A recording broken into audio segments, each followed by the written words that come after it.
All right, we are here live with Ethan from CanJam Global. Thank you so much for being here with us. Thanks for having me. This is great. Yeah. Super excited. This event is it's popping right now. Like, this is a party, really. There's so many people here, so many cool products, so many new products.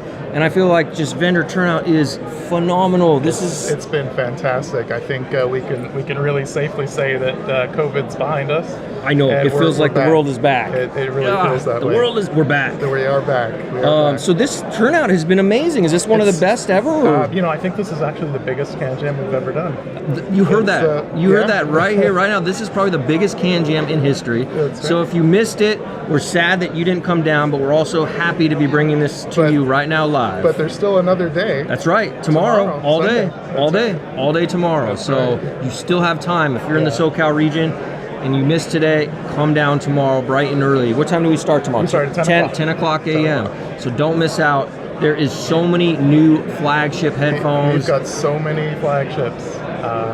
This is a wild year for releases. Yeah, we've got the new FoCal Utopia. Yep, that expands. The expands. Yep. We've got ZMF. That's right. New planar magnetic from ZMF. There's so much cool stuff. A lot of great stuff. So if you guys are in the neighborhood, get down here. Don't wait any longer. You're going to be sad if you miss it. That's right. So what does it take? So for the people that obviously we see you on Facebook and on HeadFi, I mean, you're putting in so much work into these events, and they go all year long pretty much. What goes into producing an event of this scale and magnitude with so many different vendors and so many different people? Well, it really starts with the venues and kind of choosing the locations, the cities that we're going to be in, and also the hotels. Because of kind of the format that we have to get the correct size, the rooms to kind of make sure that everything ties in together. And it's really that. It's kind of scouting the location, choosing the location, contracting for the location, and then we begin kind of marketing the event. It makes total sense. Manufacturers and and I mean the vendors. I mean they really have. They've seen some beautiful setups this year. Like, I'm looking at some of the setups, and it's like, they've taken it up a notch. That's one of the really cool things, is that the technology is really progressing. Like, the stuff just gets better and better. And I've been in the hobby since about 2001. I joined HeadFi in 2001.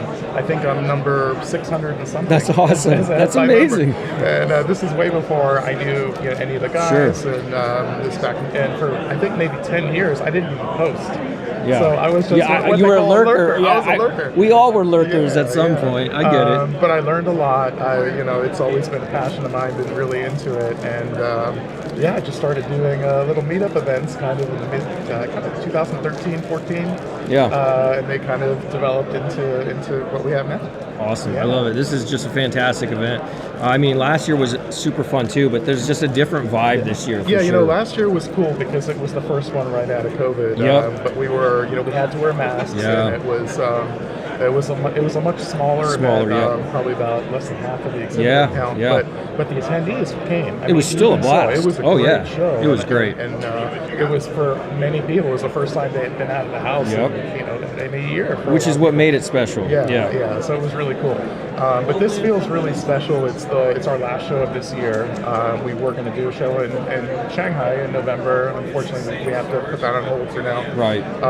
But this is really special because it's the biggest one of the year. It's the last one, and we really feel that we're back now fully. Congratulations, because I think you definitely are. And every show this year is kind of ramped up. Everyone's gotten a little bit better. We did a fantastic show in London. Tell me a little bit about that. I was talking to Rob Watts earlier today. So we've been in London since I think 2015 was the first one. We've done it every year, but of course we missed 2 years. Sure, COVID. Of course. But again, it was the first one post-COVID, no masks. Everyone was just happy. Everyone was just. You really got the sense that we're back, and this is a community event. Right. People are part of this community that's really global. And it was just a great atmosphere, great vibe. Good.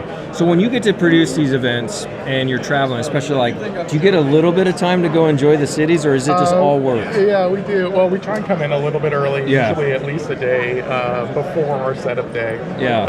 Go see some sites. If we have to travel far, it takes a day to recover. Singapore is really far, so it's a long for sure. But we try to check out kind of local restaurants. We're kind of foodies, all of us. Yeah, so yeah. We're really into That's checking cool. out good new places. We're all kind of into photography as well. Yeah. So we take pictures too. But, You guys do street photography and stuff? We do. Yes. Yeah, Europe in general is fun for street photography. All the great. old architecture. It's great. Yeah, lots of London.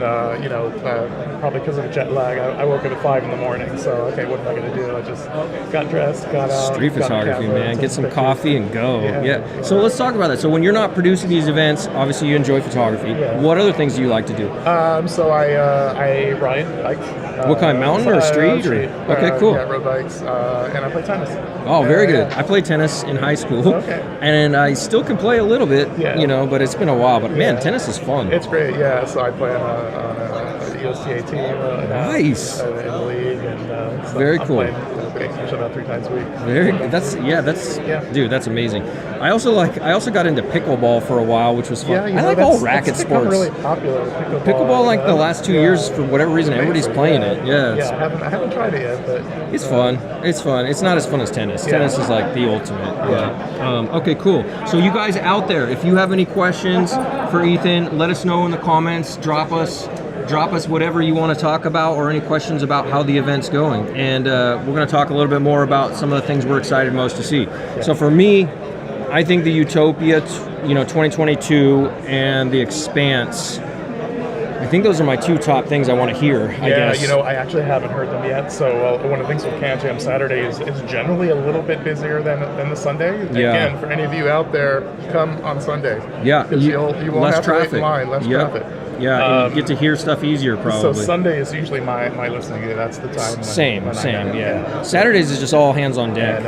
And even like our last event in London, for a couple hours on Sunday, I was able to kind of get around and listen to a bunch of stuff, which was great. What do you think? So this year at the different events you've got to do, what are some of the different headphones or amplifiers that we were like, whoa, this is unique? Yeah. So a couple things stood out to me. So my headphone of choice is the iPhone Susvara, along with probably a lot very of popular. community. Yeah, very Very popular. So I'm always kind of on the lookout of amps that I haven't heard. Right. With the Susvara. And I did a review of the DCS Lima stack a couple months ago. That's a serious stack. It's a serious piece of kit right there. Yeah. Great amp with it. And then in London, I was able to hear some amps as well, which were just phenomenal. Yeah. Some of which are here. So the Zal HM1. Sure. Yep. Which is I've heard of that one. Yep. And then another amp which really stood out to me was the Riviera AIC10, which is fortunately at the show at the Crossland booth. So I know I'm going to be over there tomorrow, and I'm going to snag a Susvara from somewhere to go. Have you got to hear the Amps and Sound 300B amplifier yet? Have you heard that? I want to hear that one too. That's something I'm interested in, because I've heard the Nautilus, which is impressive, but I haven't heard the 300B. It's basically like a 300B version of the Nautilus. So that one I'm very curious to I hear. use a 2A3. So you should check that one out then. Cool. Let's see if there's any questions. It says, Matthew. So neither of us have heard it yet. So I don't know, and I don't know why they, their choices to choose connectors. I'm not sure. Maybe for previous Utopia owners, so they could continue to use any upgraded cables. That's possible. I would think. If you have an original Utopia, and you spent some money on that cable. Got that upgrade cable, which I would, because the Utopia cable is kind of meh. Yeah. So you probably spent some coin if you spent that much on the Utopia to upgrade that Utopia cable. So maybe that's why they stuck with it. Wouldn't it be great if everyone used the same cables? It'd be easy, right? Then you could just transfer from one headphone to the next. Yeah. That'd be freaking phenomenal. Yeah. That's a great question. Thank you, Matthew. Appreciate it. Let's see. So when you guys are scouting locations for an event, is it more like centralized to where you think the majority of people that is our family and our community will be, and also like how like this venue here is phenomenal. The Marriott's great. They're really it's connected to a hotel, makes it easy for travel.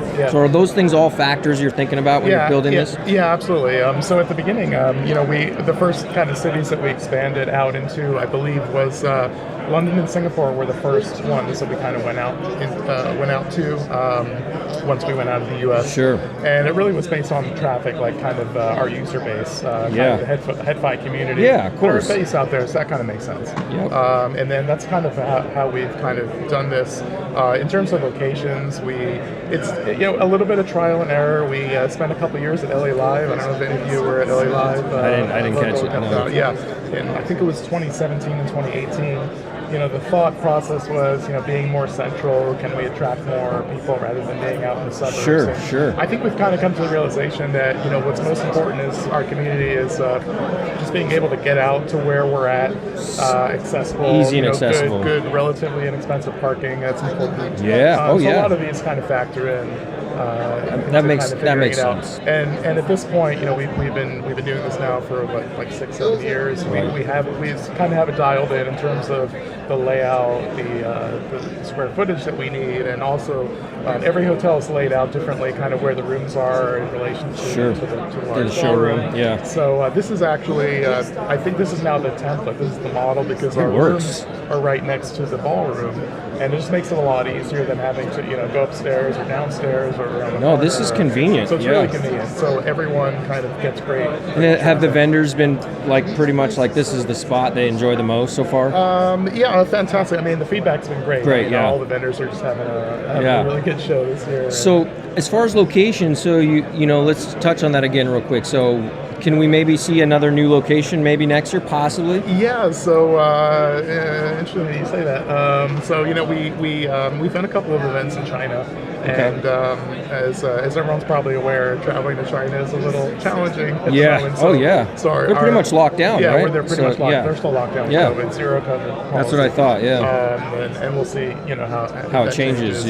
But for now, our events in China are on hold, unfortunately. So in 2023, we are potentially going to be looking at a new location in the U.S. Very nice. Which we will hopefully be able to announce in a couple of weeks. Excellent. So stay tuned, and you can follow that on HeadFi. The full CanJam 2023 schedule will be released by the end of the month. There you go. So there you go. So possibly another U.S. location next year. So that could be very cool.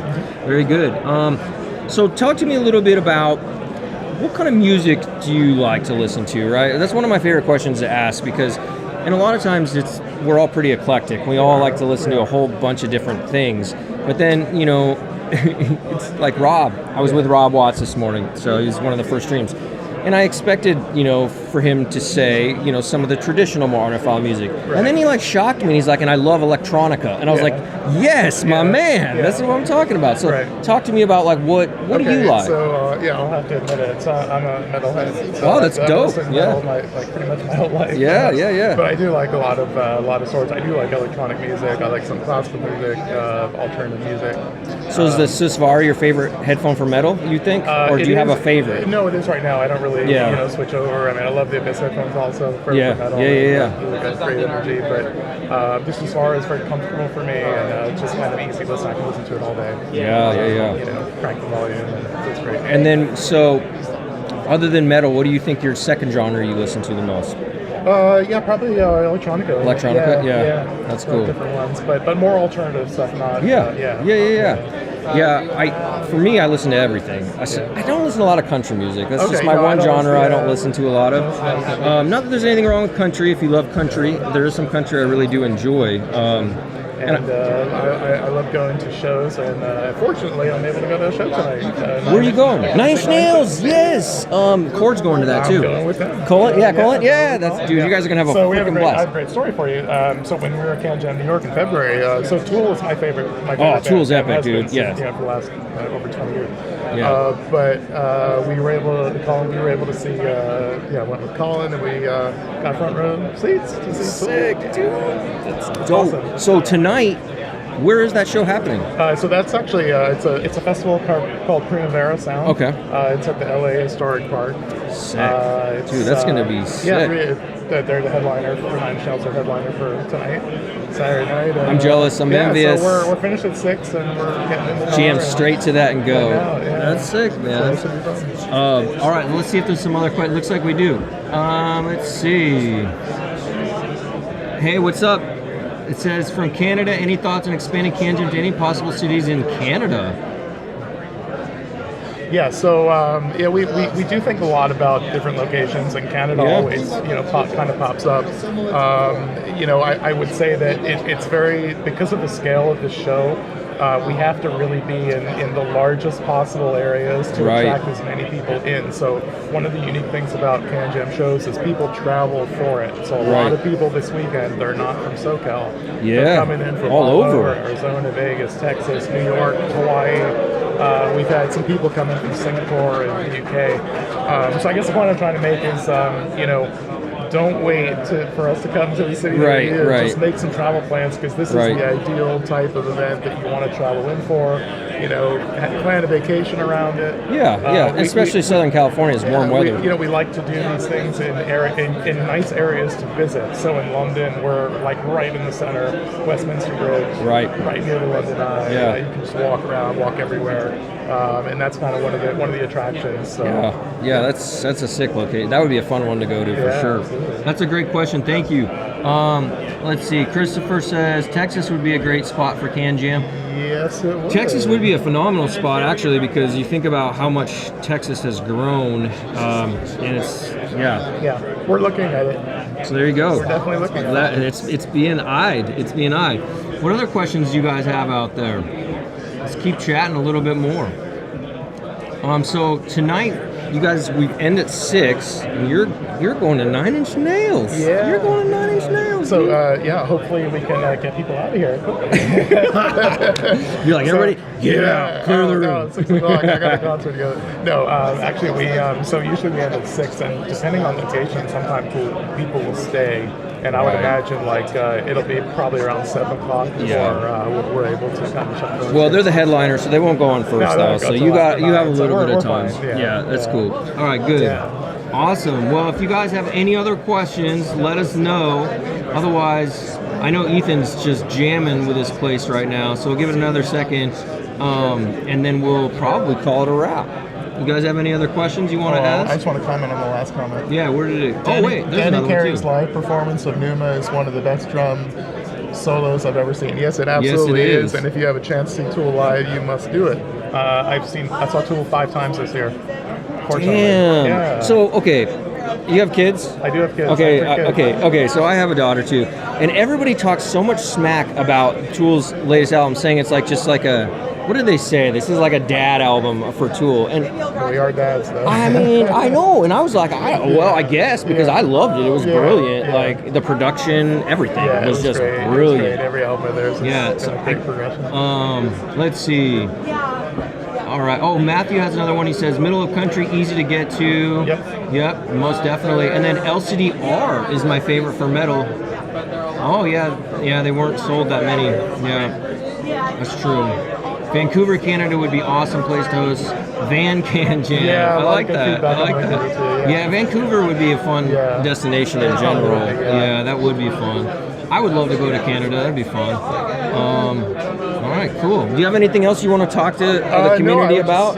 Again, we appreciate the support. We love doing these events, and it's a lot of fun. I know some people may think it's intimidating to come, to try different things, and be intimidated also by price points and things like that. You can get some pretty good deals this weekend, though. This is not a 2-channel hi-fi show. People are very friendly. And everyone can just come and enjoy and have a good time. And it's pretty well known that you get better deals at CanJam than you do online most any time of the year. So there's something to be said about that. So, so if you can make the trip, You get to have fun with the community, like-minded individuals, get a little vacation, and you save some money probably. And you get to meet. And I think, just wanted to point out, one of the other big draws for CanJam is you get to meet the people makers. that make this stuff. Yeah, the makers. And so you really can't beat that. Yeah, you got Zach here, you got Dan here, you got Justin, you got so Have you many. been to Zach's room? I just walked by and gave him a couple high fives. You can't even. Yeah, he's like, "Hey, Marcello, high five," and I see Bevan over there, and I'm like, "Hi," but there's just swamp. So I was like, every show. I mean, so it's just been a great year, man, and I'm just excited that how much success this is happening right now. And so don't forget, share this with anybody that you might think wants to learn a little bit more about CanJam, and stay tuned here on our channel. We're going to continue to keep going live all of today and all of tomorrow until the end of the event, both days. And also, if you're watching this and you're in SoCal after CanJam on Monday, we have a private party at the TSAV, but you have to come by our desk proving that you were at CanJam 2022 to sign up for our list. It's going to be limited, so come over if you're seeing this and you haven't made it down here yet. You have to come to CanJam if you want to come to that after party. So, and that's going to be pretty sweet. We're going to be giving away an MHA 200 $2,500 headphone amplifier, and so that sounds great. Sounds fun, right? Yeah. I know Warren loves that thing, so that's one of his favorites. So, anyways, thank you guys for watching, and thanks a lot, guys. Ethan, thank you so much for being here, putting on a spectacular event, Thanks and I'm sure we'll chat more over the rest of tonight and tomorrow. Absolutely. All right, guys, thank you so much. Guys. Thanks for joining us, and everybody have fun. We'll see you guys soon. Stay tuned.